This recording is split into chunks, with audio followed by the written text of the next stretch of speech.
Culture wars are becoming quite common. Through the 1960s and 1970s, we experienced a series of culture wars. The Civil Rights Movement was one of the earlier culture wars. Racial discrimination was still a big issue in the U.S. that we just seemed to couldn't get past. The 60s involved the Civil Rights Movement, the Voting Rights Act, the Great Society, the War on Poverty, the Ghetto Uprisings, Malcolm X, and the Vietnam War. Kennedy was hesitant when it came to answering black demands. He soon realized America couldn't claim itself as the land of the free if we had racial inequality. He attempted to ban discrimination in all places of public accommodations.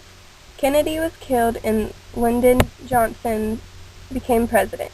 Johnson's first priority was the Civil Rights Act being passed, and he did so only 5 days after Kennedy was assassinated. Before Kennedy was shot, he had major reform plans for the country, but he didn't seem as focused on the racial problems as much as he was on the foreign policy. He eventually realized he would have to put his foot down against racism and segregation. Unfortunately, Kennedy was shot before he could enforce the Civil Rights Bill. Lyndon Johnson became president after the death of Kennedy. Johnson got right down to business. He got Congress to enact the bill on the Civil Rights Act. The Civil Rights Act prohibited racial discrimination in employment, hospitals, schools, privately owned public accommodations such as restaurants, hotels, and theaters. But even with this bill in place, the blacks were still not treated like they wanted. Ghetto uprisings began, which were some of the first riots, or really battles, between angry blacks and white police. 50,000 people took part in the rebellion, attacking police and firemen, destroying white-owned businesses, and burning buildings. It took 50,000 police and National Guardsmen to restore order. By the time they had finished, 35 people were dead, 900 were injured, and $300 million worth of property had been destroyed. Violence had become so common that some feared a racial civil war. Black unemployment was twice that of the whites, and the average black family income was little more than half the white normal. The movement looked for ways to make freedom real for black Americans.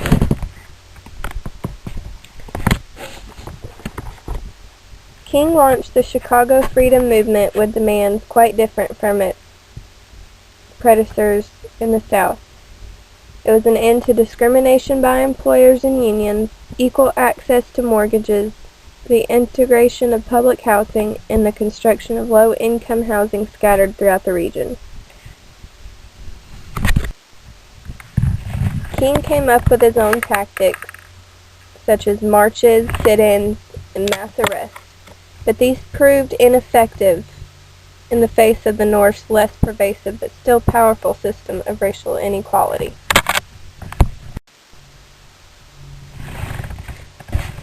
The Civil Rights Movement's first phase had produced a clear set of objectives, far-reaching accomplishments, and a series of coherent, if sometimes competitive, organizations.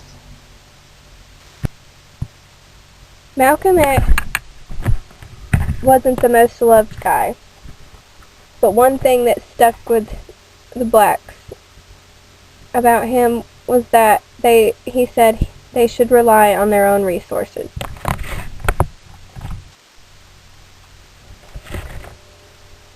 During the 1964 campaign, Johnson said he was not going to send American troops to Vietnam. But right after his re-election, he was advised that the U.S. should begin our strikes against North Vietnam. After Viet Cong attacked an American air base in South Vietnam, Johnson put the plan into action. The war had become more and more violent. It was causing almost all of Americans to become anti-war. The idea of personal liberation and individual freedom became a popular trend. Sexual freedom became a very touchy subject and was taken to a whole nother level in the 60s. The gays had been constantly obeying the police when they were told to get out of restaurants and other places. But the gays got tired of it, and so instead they fought back. Gay men and lesbians had long been considered a sinful person or mentally disordered. Some states even made homosexual acts illegal. Police regularly harassed the gay subcultures that existed in major cities. McCarthyism viewed homosexuality as a source of national weakness, which made the discrimination to gays even worse. Finally, the gays began coming out of the closet, and they insisted that sexual orientation is a matter of rights, power, and identity. The prejudice continued, but the gay pride marches brought awareness. Women were also tired of being treated the way they were. They were tired of being housewives and answering to every call their husbands made. They wanted the same opportunity as men professionally. They wanted to receive equal pay as well. In the 70s, the gay and lesbian movements expanded so much from 50 local groups to thousands of groups. The Vietnam War was escalating, and college students were beginning to protest against the war. Nixon was in a scandal called Watergate. It was the end of the Golden Age, an economic decline, and feminism was on the rise. There were 4 students that were killed in one of the protests against the war.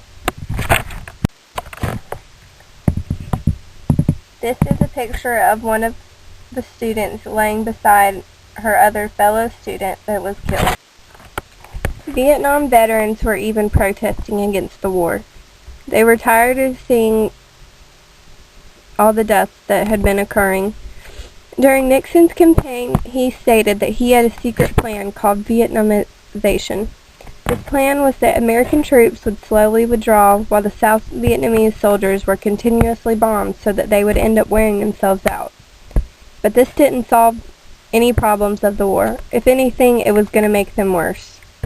The Vietnam soldiers began experimenting with drugs. They became rebellious and even assaulted their officers. Vietnam War had no public support anymore. The Paris Peace Agreement allowed the withdrawal of American troops, ending the Vietnam War. This was the only war that the U.S. had ever lost. 58,000 Americans had been killed. 3 to 4 million Vietnamese had been killed. The war costed the U.S. $100 billion in damage. Soon after the war, it had become a rumor that Nixon was involved with a scandal called Watergate. Some journalists began doing investigative reports, and they uncovered that Nixon had been involved. He had made tape recordings of conversation in his office the burglars were trying to get. A prosecutor demanded the copies, and Nixon reluctantly handed them over.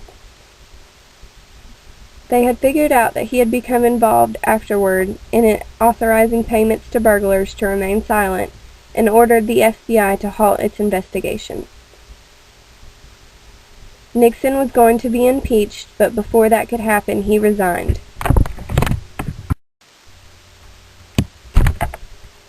An economic crisis began in the fall of 1973. The Vietnam War had resulted in high inflation.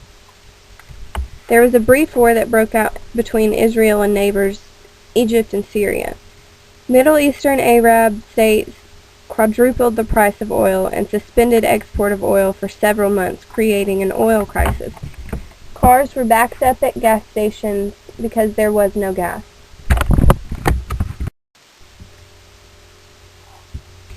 Women felt that they should get the equal pay as the men did for doing the same job. There was a huge controversy over abortions because before the Feminism Act, physicians made the decision whether the woman kept the pregnancy or whether it was terminated. Women felt like it was their decision because it was their body, so they protested against abortions to make them legal for women that needed them.